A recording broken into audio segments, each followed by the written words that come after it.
sou o Alfa e Ômega, diz o Senhor Deus, aquele que era e que há de vir, o Todo-Poderoso. Louvado seja o Senhor pela presença do seu Espírito Santo em nossas vidas. Paulo disse em Romanos: quem não tem o Espírito Santo não pertence a Cristo. Que privilégio nós temos recebido o Espírito Santo. E por isso então Paulo escreveu agora em outra epístola, Efésios 4:30: não entristeçais o Espírito Santo de Deus, no qual fostes selados para o dia da redenção. Na última parte dessa nossa congregação de sábado, nós vamos continuar no livro dos Atos dos Apóstolos. Nós estamos aqui nesse texto inicial do capítulo 18, versículo 1 ao versículo 17, onde está registrada a estadia do apóstolo Paulo na cidade de Corinto, uma cidade portuária da Grécia, na qual Paulo esteve aí durante 1 ano e meio, entre eles ensinando a palavra de Deus, pregando o evangelho do reino, formando uma igreja cristã na cidade de Corinto, para a qual ele posteriormente escreveu 2 epístolas, primeira e segunda carta de Paulo aos Coríntios. Estes 17 versículos estão divididos assim: de 1 a 11, o tempo que Paulo ficou em Corinto e tudo o que ele fez ali naquela cidade. Já vimos no versículo 11, como eu disse aqui, que esse tempo foi de 1 ano e meio, 1 ano e 6 meses. Hoje nós vamos entrar aqui nessa segunda parte, do versículo 12 ao versículo 17, porque em Corinto houve uma tentativa de prisão para o apóstolo Paulo. Foi ameaçado de ser preso. Ele não foi preso ainda aqui, mas teve uma tentativa de prendê-lo aí em Corinto por causa da pregação do evangelho. É nesse texto que nós vamos nos concentrar hoje, a tentativa de prisão, do versículo 12 ao 17.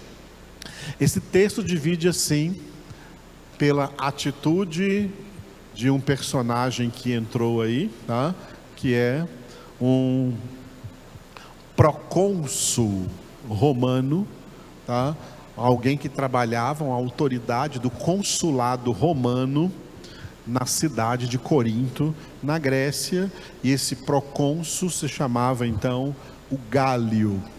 Versículos 12 e 13 que veremos hoje, Paulo comparecendo diante de Gálio, e amanhã de manhã, às 10 da manhã, veremos do 14 ao 17 a atitude desse procônsul, a atitude de Gálio diante ali da presença do apóstolo Paulo, levado diante dele para ser prisioneiro. Então, hoje, diante de Gálio, versículos 12 e 13, Paulo no tribunal, versículo 12, e a acusação dos judeus ali naquele tribunal, versículo 13. Vamos ler então primeiro o versículo 12, Paulo no tribunal. Leiam comigo.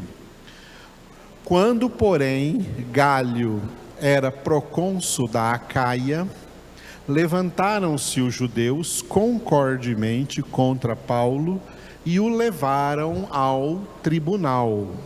Versículo 13, agora, acusação dos judeus, juntos, dizendo: este persuade os homens a adorar a Deus por modo contrário à lei. Bom, os judeus então trouxeram Paulo como um prisioneiro deles diante do tribunal romano, tribunal dessa autoridade romana, que era o procônsul Gálio, procônsul da Acaia. Acaia era uma região de vários países, tá? Um desses países era a Grécia. Então, esse procônsul, ele administrava os consulados dessas nações aqui, dessa região chamada Acaia, que incluía, portanto, a Grécia. E ele tinha então aí, né, o tribunal romano, onde ele trabalhava, na cidade de Corinto. E para esse tribunal, os judeus ali da cidade de Corinto, que não foram convertidos diante da pregação do Evangelho pelo apóstolo Paulo e sua equipe, trouxeram o apóstolo Paulo ao tribunal como que querendo incriminá-lo. O procônsul recebeu, né, e eles então trouxeram a acusação. A acusação deles é que o apóstolo Paulo estava persuadindo os homens, né, lá da cidade de Corinto, a adorarem a Deus por modo contrário à lei. Quando eles falavam de lei, os judeus, né, aqui pode estar em questão duas leis. De acordo com os judeus, seria a Torá, a lei da antiga aliança, tá? A lei da antiga aliança, o que é provável que é o que eles estão falando, né? Porque depois nós vamos ver amanhã, no versículo 15, que o Gálio viu que eles trouxeram Paulo por causa de alguma coisa referente à lei deles. Mas ele poderia também estar falando a própria lei romana, que tinha lá os seus preceitos romanos de adoração a Deus, que eram preceitos, é claro, heréticos, errados. Não é desse jeito que se adora a Deus. Muito bem. Mas a acusação que trouxeram sobre Paulo, que Paulo estava persuadindo os homens a adorar a Deus por modo contrário à lei. Ou seja, Paulo estava como um apóstolo da nova aliança, tá? Dizendo que nós não adoramos mais a Deus do mesmo jeito que os judeus, ou os hebreus, ou os israelenses, ou israelitas adoravam a Deus lá no período da antiga aliança. Nós temos agora, na nova aliança, uma nova maneira de adorar a Deus, uma nova maneira que Jesus chamou de, quando conversou com a mulher samaritana em João capítulo 4, o único texto que Jesus falou sobre isso. Nós adoramos a Deus numa adoração que ele chamou de adoração em espírito e em verdade. Em espírito e em verdade. Ou seja, não é uma adoração, não é uma espécie de adoração estereotipada, uma adoração de atos externos, porque de acordo com a lei, a Torá se adorava a Deus com atos externos, por tudo que acontecia ali diante do tabernáculo. Hoje não tem mais tabernáculo. Tudo que acontecia diante dos sacerdotes levitas, hoje não tem mais sacerdote levita. Tudo que acontecia diante do altar dos holocaustos, hoje não tem mais altar de holocaustos. Tudo que acontecia no átrio, no santo lugar, no santo dos santos, as três áreas principais do tabernáculo que não existem mais. Eles adoravam ali diante da Arca da Aliança, hoje não tem mais Arca da Aliança. Eles adoravam a Deus pela sua circuncisão, hoje não tem mais circuncisão. Então a forma como, de acordo com a Torá, a lei, eles adoravam a Deus lá na antiga aliança, não tem nada a ver com a forma que nós agora adoramos a Deus na nova aliança. A nossa adoração na nova aliança, ela não tem aspecto exterior, ela tem aspecto interior, por isso que ela é em espírito e em verdade. Em espírito e em verdade. Ou seja, nós adoramos a Deus aqui no nosso interior, em espírito, tá?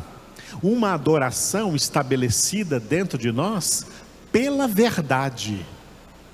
A verdade é a palavra de Deus. É a palavra de Deus. Quem é o verdadeiro adorador que adora a Deus em espírito e em verdade? É aquele que ouve a palavra, aquele que recebe a palavra, aquele que lê a Bíblia, aquele que medita na palavra e a pratica, e a obedece. Por isso, a verdadeira definição de adoração em espírito e em verdade é a obediência a Deus. O verdadeiro adorador que adora a Deus em espírito e em verdade não é uma adoração aparente ou visível aos olhos dos homens, não é uma adoração meramente ritualística. Adoração para nós não é um ritual, não é um ritual externo. Adoração para nós é obedecer a Deus 24 horas por dia, é obedecer a Deus todos os dias, é obedecer a Deus em todas as circunstâncias, é ser imitadores de Jesus, o modelo de verdadeiro adorador.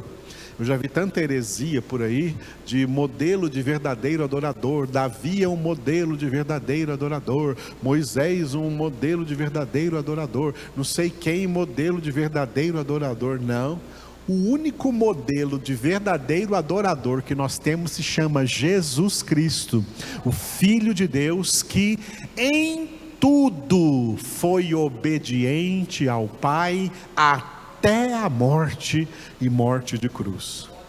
Por isso, nas 7 palavras da cruz, as 7 palavras que Jesus falou das 9 horas da manhã até as 3 horas da tarde, quando ele morreu, as